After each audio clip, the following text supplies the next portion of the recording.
गजेंद्र कबाड़, जिसका इशारा एसपी त्रिपाठी जी ने किया कि उन्होंने आपसे ऐसा बोला था, गजेंद्र कबाड़ जी को स्ट्रिंगर रिपोर्टर बनवाने में सबसे पहला काम किया था आनंद मंगल पांडे जी ने।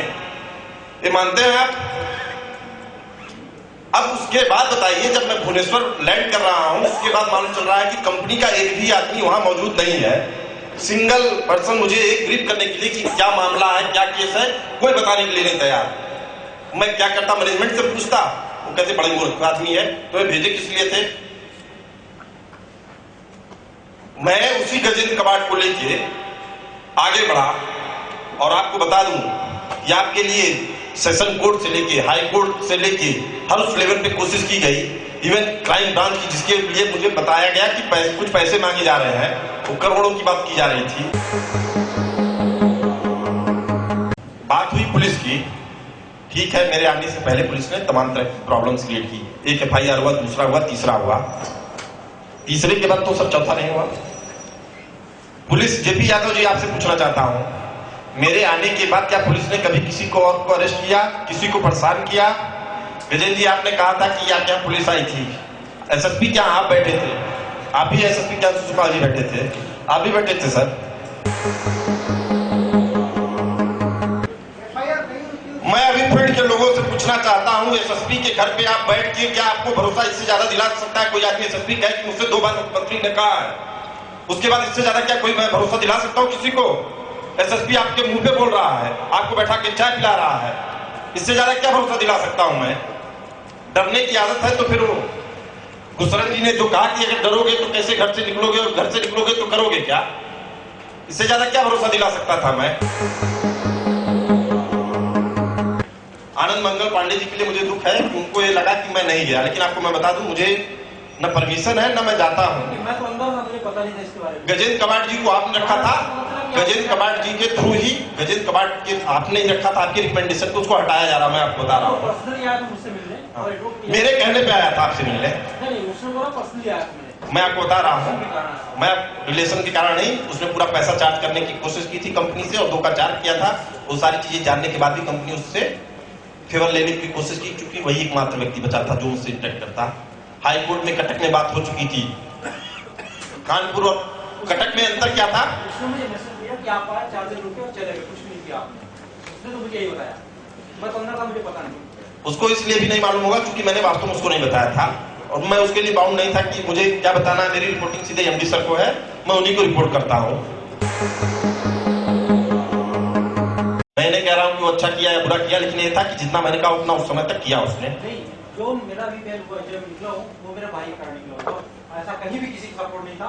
आज पूछे तो फोन लगा के तुरंत एडवोकेट ने नहीं करवाया था वहाँ, जो लोकल था सेशन कोर्ट वाला? नहीं, उसने जो मेरा एडवोकेट था, जो मैंने पर्सनल हायर किया, उसी ने ही करवाया है। और मेरे भाई ने सेटिंग करके कैसे मजिस्ट्रेट को गवर्नमेंट एडवोकेट कैसे करके उसने किया, वो मैं जानता हूँ। अदरवाइज किसी ने कुछ नहीं किया। तालचक में हमारे लड़के सड़ रहे हैं, 4-5 लड़के सड़ रहे हैं 1.5 महीने से, क्या करें? उसके लिए कुछ नहीं मालूम है।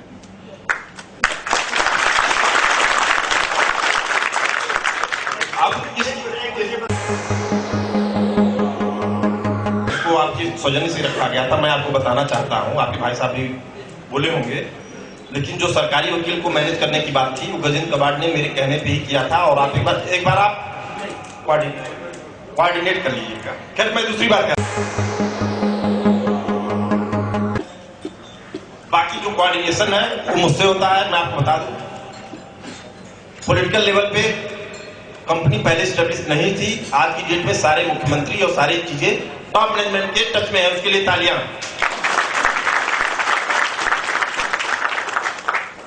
पहले कोई मंत्री कह देता तो शायद न्यूज एक्सप्रेस में नौकरी मिल जाती थी, लेकिन MD साहब की हिम्मत की दाल देनी पड़ेगी। कैबिनेट मिनिस्टर ने कहा, उनका प्रसूजी रखे, मैंने कहा नहीं, उन्होंने कहा नहीं, तो तालियां।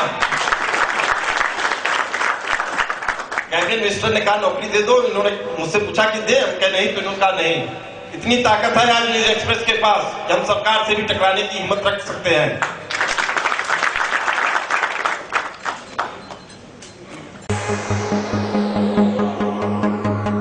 रांची की, छत्तीसगढ़ की बात हो रही थी, आप कहते कूदिएगा मत। आपके आने से पहले पाणिग्रही से काम करवाया था मैंने। पाणिग्रही जी की जो शिकायत थी सर, मैं आपके भी सामने रखना चाहता हूँ। कहा कि साहब ये काम होने के बाद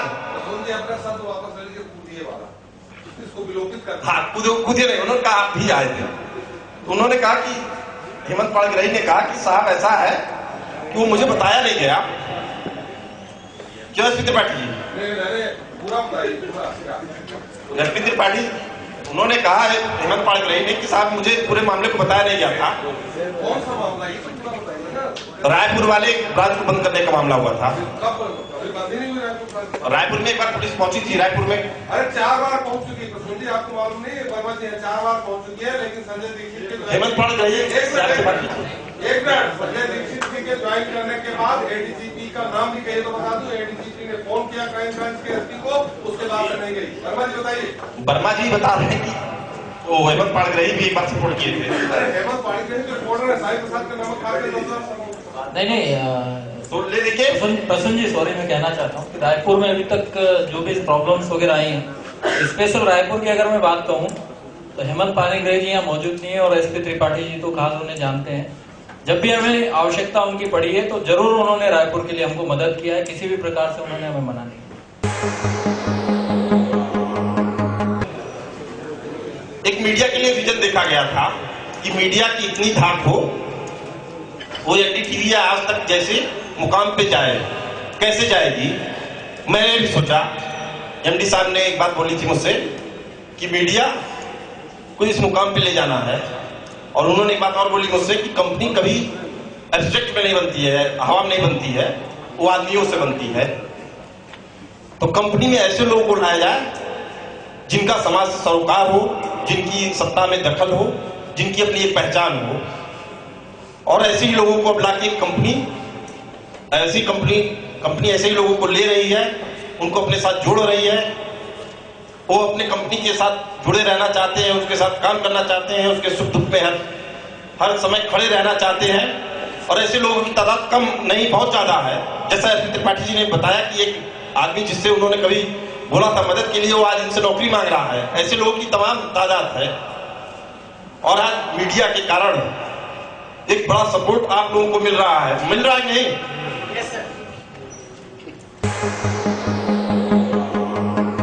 क्या आप लोगों को सही नहीं मालूम होता क्या अपने स्ट्रिंगर का नाम? झांसी में मालूम नहीं था। झांसी में मैंने जब रिपोर्टर को भेजा तो कहा सर पहली बार जा रहा हूं। मैंने कहा तुम बड़े मूर्ख हो, या तो तुम्हें अपनी कंपनी के बारे में नहीं मालूम है। तो उसने कहा नहीं जा रहा हूं। कुछ पैसे मांगे गए थे, डायरेक्ट वे में ज्यादा पैसे मांगे गए थे। शैलेश सिंह जी ने बताया कि आरएफ साहब भी मिलाए थे, कोई फायदा नहीं हुआ था। एक बार दोबारा बुला रहा है। एक स्ट्रिंगर जाता है और सारे मामले को बिना पैसे दिए अपने कंपनी के प्रतिष्ठा पे, न्यूज एक्सप्रेस चैनल की प्रतिष्ठा पे सारे मामले को सुलझा के आता है। वह है सर अभी 28 को जाना है मुझे। आपको नहीं जाना है, आप उसी स्ट्रिंगर को जाना है। आप छोड़ दीजिए, आप बस अपना काम करिए और उनसे बस बात करते रहिए, बताते रहिए। अगर कोई दिक्कत होगी तो ऊपर के लेवल पे ही सॉल्व होगा।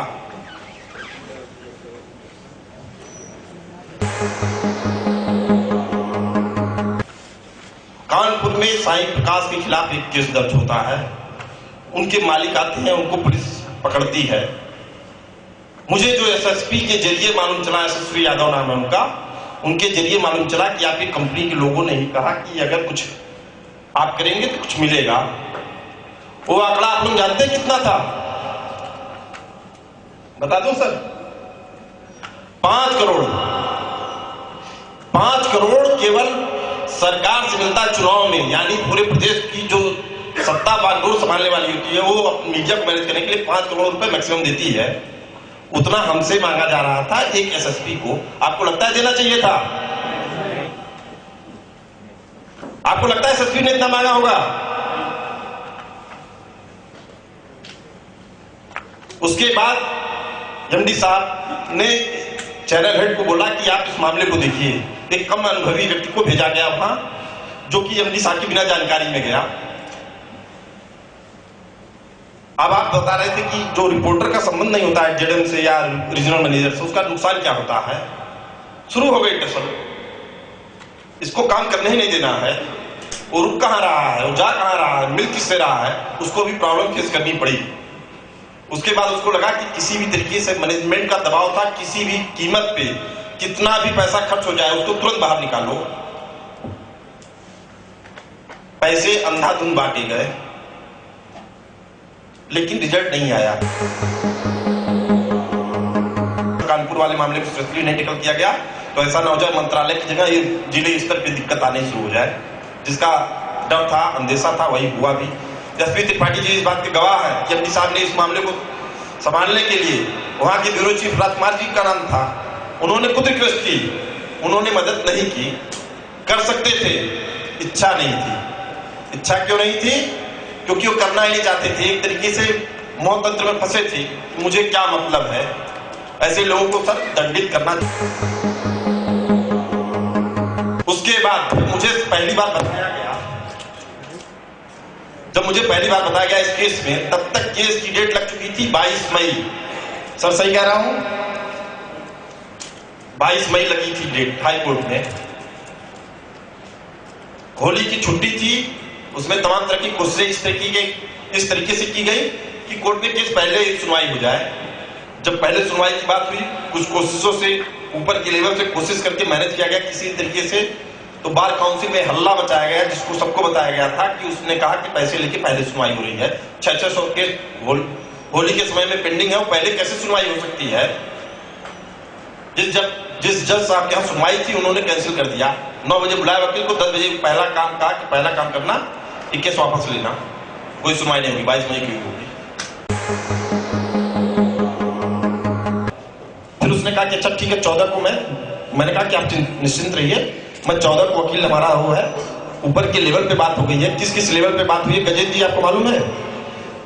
मैं नाम नहीं लेना चाहता हूं, लेकिन फिर भी आप लोग इस बात को कहीं इस कमरे से बाहर मत ले जाइएगा। प्रमुख सचिव न्याय उत्तर प्रदेश, उन्होंने बोला 26 जजों की पूरी कोर्ट होती है, उसमें केवल 2 जज काम कर रहे थे। जिसके मेन कोर्ट में था वो भी छुट्टी पे था। मुख्य सचिव, प्रमुख सचिव, पता नहीं कौन कौन से सचिव, सबसे कहलवा के तैयार किया गया था। सरकारी वकील से गजेंद्र जी मेरे साथ 3 बार गए थे। उसने फिर अपने लेवल पे बात की, जज को समझाया कि केस में ये पॉइंट है साहब, ये गलत तरीके से नहीं कर रही है और ये सही हमारी कंपनी है, साइन। बात हो चुकी थी गजेंद्र जी, उनका वकील 10:30 बजे फिर ले लेता है डेट 18 तारीख को, जबकि बहस 11 बजे होनी थी। पूछा गया क्यों ले लिया भाई आपने? तो उन्होंने बोला कि जज तो बदमाश है। और सरकारी वकील किसने कर दिया? मैंने कहा मैंने किया था। बताइए, क्या तो बदमाश आदमी है? हम कहे बदमाश हो, अच्छा हो, तुम्हें क्या मतलब यार, बताओ तुम काम कैसे करवाओगे? क्या साहब तो ये तो 18 को भी नहीं होगा। तो हम कब होगा? क्या 24 को होगा? हम क्या अपने भी मरोगे, हमें भी मरवाओगे? मैनेजमेंट का इतना दबाव है। क्या साहब वो जब जज आएगा हमारे फेवर वाला तब वो करेगा। हम क्या आपको मालूम है किस तरीके से आया हूँ यहाँ?